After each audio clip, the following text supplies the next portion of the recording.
Halo guys, apa kabar kalian? Mimin harap kalian baik-baik aja. Di video kali ini, kita akan melanjutkan pembahasan manhwa Raja Kultivasi part ke-81.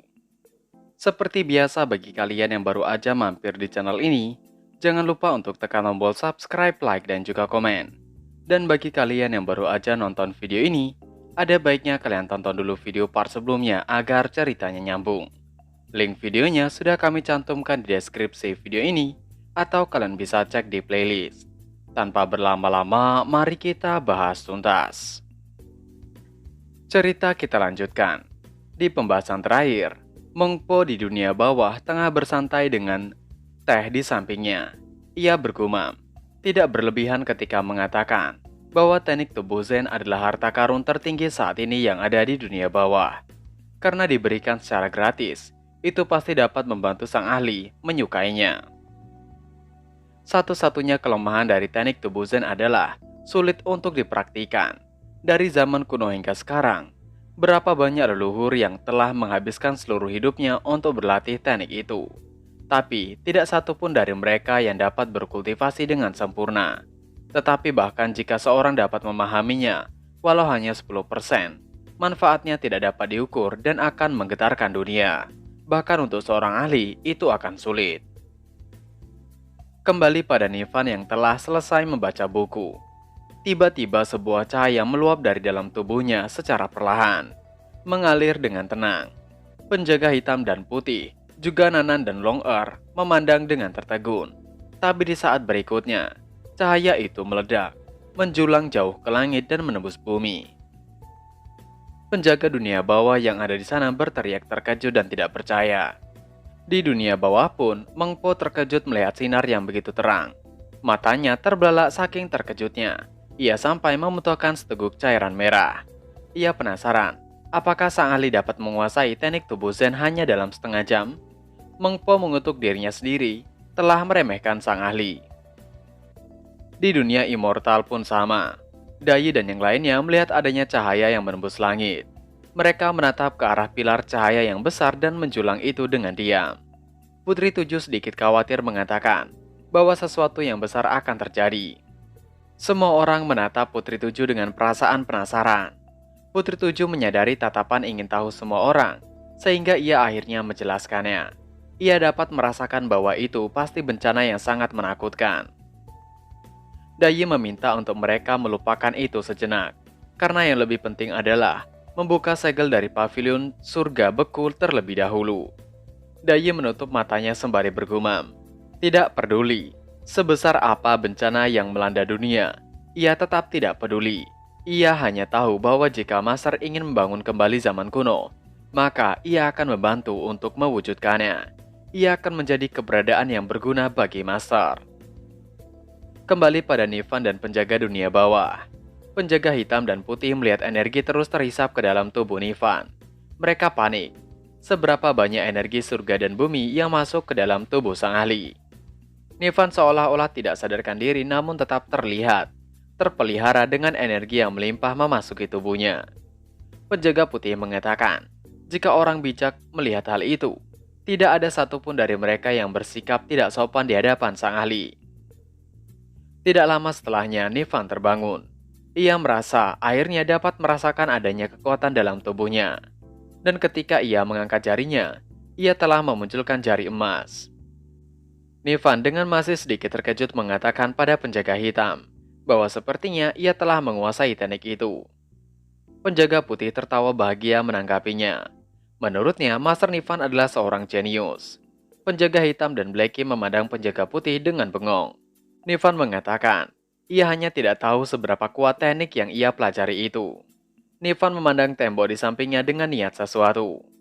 Nivan membentuk segel tangan yang membuat kekuatannya mengalir ke dalam tangannya. Setelahnya, Nivan memukulkan tangannya ke arah depan. Dahsyatnya, kekuatan yang Nivan tarik membuat kedua penjaga dunia bawah seolah tertiup angin. Mereka merasakan kekuatan yang luar biasa besar yang belum pernah mereka rasakan sebelumnya. Sedangkan tembok target Nivan seolah ketakutan. Tembakan energi segera menghantam tembok di depannya dan menyebabkan ledakan. Untuk beberapa saat mereka menunggu untuk mengetahui apa yang terjadi. Setelah asap menghilang, mereka semua terkejut karena tembok itu tidak mengalami kerusakan sama sekali, namun seolah menjadi lebih baik dari sebelumnya. Tentu saja Nivan terkejut tidak percaya. Nivan menanyakan pada penjaga putih yang masih terlihat terkejut apa yang sebenarnya terjadi.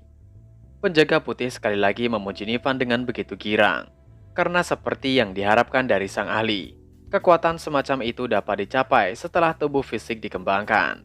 Itu sangat kuat. Serangan Nivan yang baru saja dikeluarkan begitu kuat. Nivan tentu tidak mengerti maksud kuat yang dikatakan. Ia memaki penjaga putih. Bagaimana serangan yang seperti itu bisa dikatakan kuat, bahkan tidak dapat menghancurkan tembok.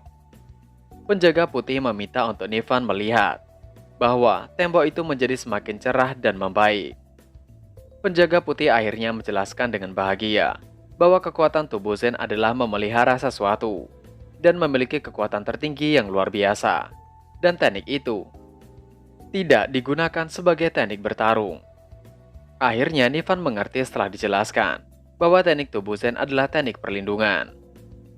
Namun penjaga putih mengatakan bahwa tidak sepenuhnya itu tidak bisa digunakan untuk bertarung. Nivan terlihat sedikit bingung. Penjaga putih mulai membantu Nivan. Jika ia memukul Nivan dengan ringan, maka ada sesuatu yang terjadi. Penjaga putih memukul Nivan dengan ringan, dan seketika energi merah merembes keluar dari tangan Nivan yang kemudian kekuatan menyerang muncul di tangannya, menembak ke arah penjaga putih, hingga membuat penjaga putih itu terlempar membentur tembok, menyebabkan ledakan besar. Nivan langsung terkejut ketakutan memanggil penjaga putih. Penjaga putih yang babak belur itu bangkit menjelaskan pada Nivan, meskipun tidak dapat digunakan untuk bertarung, tapi teknik tubuh Zen secara pasif dapat melakukan serangan balik dan tak terkalahkan. Nivan yang masih ketakutan meminta untuk tidak mencobanya lagi, karena itu akan membuat penjaga putih terluka. Nanan dan Long hanya berbisik, sepertinya penjaga putih sudah tidak waras. Dengan dibantu untuk menyembuhkan luka-lukanya, penjaga putih menjelaskan, tubuh Zen itu belum pernah dikultivasikan oleh siapapun, dan susah untuk dipelajari, dan Master Nivan telah menguasai teknik itu. Nivan menghela nafasnya membenarkan, teknik rahasia dianggap dunia bawah sebagai harta pasti sangat kuat. Teknik tubuh Zen adalah sesuatu yang sangat diinginkan oleh orang suci. Nivan lalu terdiam dan bergumam pada dirinya sendiri. Saat itu, Nuwa memperbaiki langit, membentuk bumi untuk menciptakan manusia, dan Buddha mendirikan agama. Semuanya untuk mendapatkan pahala dan kebajikan yang cukup, yang kemudian menjadi yang suci. Nivan tidak sedih lagi dan sepertinya menerima teknik tubuh Zen dengan baik. Teknik itu bisa dianggap sebagai keterampilan yang tak terkalahkan. Penjaga hitam yang melihat senyuman di wajah Nivan sedikit bingung. Nivan tersenyum lebar mengatakan, jika sepertinya ia masih harus mendapatkan kemampuan agar dapat terbang, karena terbang adalah sesuatu yang sangat luar biasa.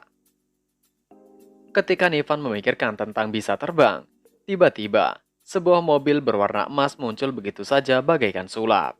Semua orang terkejut hingga mata melotot, termasuk Nivan sendiri. Hanya Nivan yang mengetahui benda apakah itu, dan itu adalah Lamborghini berwarna emas. Nivan mendekati mobilnya dengan masih tidak percaya. Apakah itu asli? Dengan hanya berpikir ia dapat memanggil Lamborghini. Nivan sedikit heran. Ia berpikir untuk terbang, tapi mengapa yang muncul adalah Lamborghini? Atau mungkinkah? Nivan menghentikan pemikirannya tiba-tiba. Ia segera membuka pintu mobil dan duduk di kursi kemudi, memanggil Nanan dan Long-Er untuk segera naik mengikutinya. Nanan dan Long-Er dipenuhi dengan kebahagiaan ketika melihat benda yang luar biasa yang belum pernah mereka ketahui. Keduanya naik di kursi penumpang bagian belakang, memuji benda itu yang luar biasa dan juga aneh. Apakah itu semacam alat untuk bertarung? Nivan tidak menjawab pertanyaan mereka dan hanya meminta mereka untuk duduk tenang, dan sabuk pengaman terikat sendiri secara otomatis. Dengan mengenakan kacamata, Nivan segera menginjak gasnya. Mobilnya langsung terangkat oleh dorongan kekuatan, melesat mengudara di awan. Blackie ternyata masih tertinggal bergumam. Apakah masternya telah melupakan dirinya? Ia belum naik mobil itu. Nivan terus mengendarainya di udara. Sedangkan Blackie berlari berusaha untuk mengejar dan berteriak bahwa ia masih belum naik. Nivan mengelilingi langitan di atas kota. Manusia fana melihatnya dengan antusias, mengira itu adalah jenis alat untuk bertarung. Nivan, Nanan, dan Longar terlihat begitu senang dan bersenang-senang dengan kendaraan baru mereka. Nivan bergumam, dirinya adalah satu-satunya yang dapat mengendarai mobil sport di dunia itu. Dirinya adalah Lee Nivan, pemilik mobil sport Lamborghini pertama di dunia kultivasi. Dengan bangga akan dirinya sendiri, Nivan bergumam, ia adalah orang nomor satu di Cina kuno dan modern. Setelah beberapa waktu, akhirnya Nivan dan yang lainnya berhenti. Nivan secara tidak sengaja terlalu banyak bersenang-senang. Ia memberikan sebuah makanan pada penjaga hitam dan putih. Itu adalah makanan terbaik yang ia buat. Ternyata itu adalah pizza, yang sepertinya muncul dari hanya pemikiran Nivan. Penjaga hitam dan putih tentu bingung dengan makanan jenis apa itu. Namun mereka tidak mempermasalahkannya. Penjaga putih memberi salam sembari mengatakan, selama Master Nivan bahagia, mereka akan menerimanya. Dan saat ini dunia bawah sedang dalam masalah. Mereka berdua harus kembali untuk membantu rekannya yang lain. Nivan sedikit tertarik dengan hal itu. Apakah dunia bawah benar-benar dalam masalah? Penjaga putih menjelaskan, kali ini mereka kembali untuk mendapatkan rahasia jasa dan tubuh, dan mengetahui bahwa Jenderal Shura, salah satu jenderal di dunia bawah, memberontak dengan maksud merebut buku kehidupan dan kematian yang akan datang. Nivan terkejut dengan nama buku itu. Mungkinkah buku itu mencatat masa hidup seorang dan memiliki kemampuan untuk menentukan hidup dan mati? Dalam pikiran penjaga putih terlihat begitu bahagia, karena seperti yang diharapkan dari sang ahli. Penjaga putih menjelaskan dengan semangat, dengan buku itu, maka seseorang dapat mengontrol hidup dan mati semua makhluk hidup, dan tidak boleh direnggut orang lain. Penjaga putih mengatakan harus bergegas kembali untuk bertarung menghentikan Jenderal Shura. Penjaga putih langsung berkati Nivan menanyakan, apakah Nivan tertarik untuk berpergian dengannya di dunia bawah? Nivan tentu terkejut. Ia mengatakan tidak ingin pergi. Dalam hatinya benar-benar ketakutan, karena benar-benar tidak mungkin seorang ingin pergi ke neraka. Tapi wajah yang ditunjukkan oleh penjaga putih terlalu menyilaukan, penuh dengan memelas, membuat Nivan berpikir kembali. Ia bergumam, dikatakan bahwa buku kehidupan dan kematian muncul. Mungkin ia memiliki kesempatan untuk memilikinya dan bisa hidup selamanya. Nivan kemudian memutuskan dengan maksud tersembunyi. Ia mengatakan, ia akan pergi dan melihat-lihat. Mungkin, kekuatannya yang baru saja ia dapatkan dapat membantu, tapi ia tidak akan membantu banyak. Penjaga hitam dan putih kegirangan hingga tidak mendengarkan apa yang Nivan katakan. Mereka kemudian bergegas untuk pergi. Tiba-tiba, Nivan menghentikan mereka, membuat semua dari mereka bingung. Nivan ternyata meminta untuk Blackie tidak boleh ikut. Tentu saja itu mengejutkannya, karena lagi-lagi dia yang tidak dibawa. Longar juga Nanan tidak diperbolehkan ikut, karena masih terlalu muda. Ia takut mereka akan bermasalah, jadi mereka harus menunggu. Tentu saja keduanya sedih. Blackie merasa benar-benar diabaikan oleh masternya. Setelah mengatakan keperluannya, Nivan menjentikan jarinya dan seketika Lamborghini muncul di hadapan mereka. Sekali lagi dengan kacamata, Nivan di kursi kemudi mengajak penjaga hitam dan putih untuk naik di belakangnya. Keduanya merasa benar-benar bahagia. Mereka tidak menyangka dapat duduk di atas senjata ajaib yang dimiliki oleh Master Nivan. Itu adalah suatu kehormatan bagi mereka. Nivan meminta mereka untuk duduk dengan tenang. Seketika keduanya terdiam dan duduk dengan kaku. Di saat berikutnya, Lamborghini itu mengudara dengan kecepatan penuh meninggalkan tempat.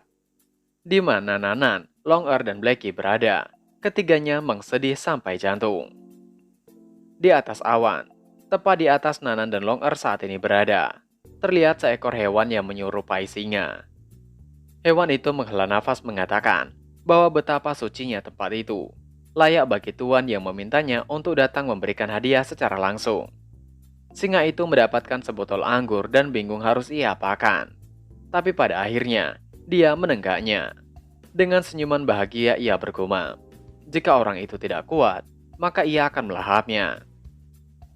Sepertinya, singa itu adalah hewan yang dikirim seseorang untuk memberikan Lamborghini itu untuk Nevan.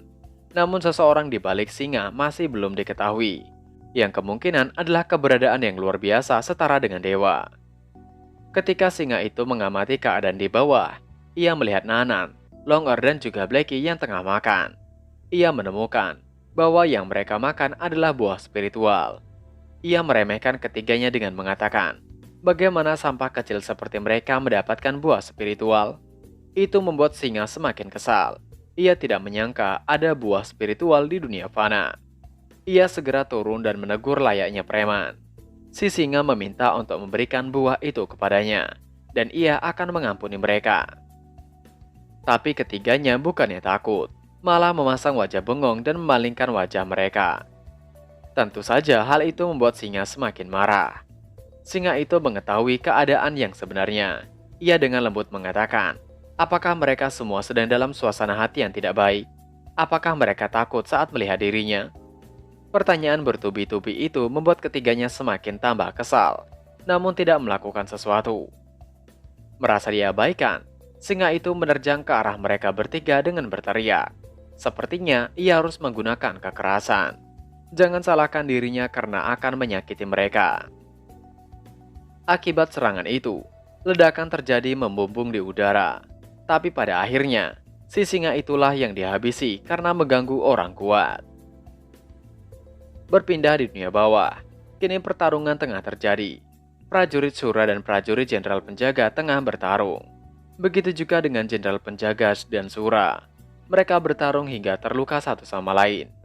Jenderal penjaga mengatakan, mereka adalah saudara. Untuk melindungi dunia bawah, mereka telah melawan musuh yang tak terhitung jumlahnya bersama-sama selama puluhan ribu tahun. Sura telah menjadi orang terakhir yang ingin ia jadikan rival. Sura menimpali. Dunia bawah telah menghilang.